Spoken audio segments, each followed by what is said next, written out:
IMF की कड़ी शरारत पूरी कर दी है। ताबुन पर दोस्त ममालिक सऊदी अरब, चीन और UAE का शुक्रिया अदा करता हूँ। वज़ीर-ए-आज़म शहबाज शरीफ का तुर्क सदर रजब तैयब एर्दोगान से मुलाकात के बाद मीडिया से बातचीत कहा कि तुर्क सदर की फ़लस्तीन पर तकरीर दिल को छू लेने वाली थी।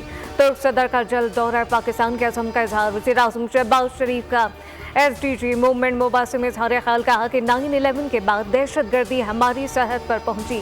दहशतगर्दी के खिलाफ जंग में 80,000 पाकिस्तानियों ने जानों का नजराना दिया।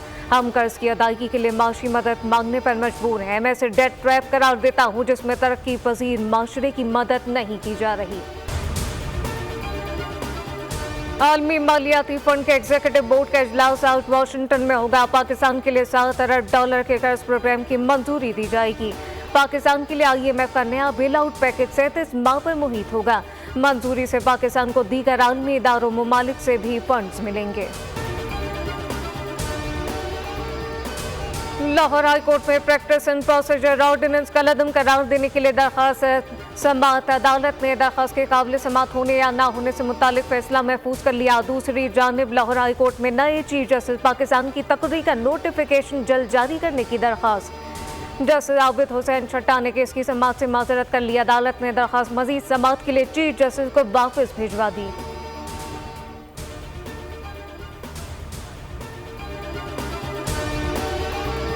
इसराइल फ़लस्तीन के बाद लबनान को भी तबाह करने पर तुल गया। बैरूत की 6 मंजिला इमारत पर हमले में 6 शहरी शहीद और 15 जख्मी। खौफनाक बमबारी से 14 की तादाद 569 हो गई। 1800 से ज्यादा जख्मी। 14 में 50 बच्चे और 98 खवातीन शामिल। सहूनी फौज की बमबारी से तिब्बी और रेस्क्यू अमला भी महफूज नहीं। मुतासरा इलाकों से बड़ी तादाद में शहरियों की नकल मकानी। और गजा में इसराइली मजालिम थम ना सके। सहूनियों ने गजा में पनाह गुज़ीन कैंप और घरों पर हमला करके मजीद 37 अफराद शहीद कर दिए।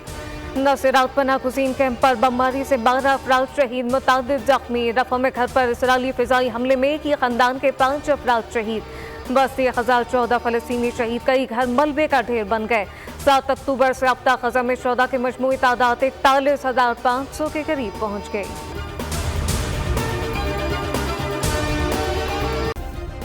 सब्सक्राइब करें और बेल दबाएं ताकि कोई खबर रह न जाए।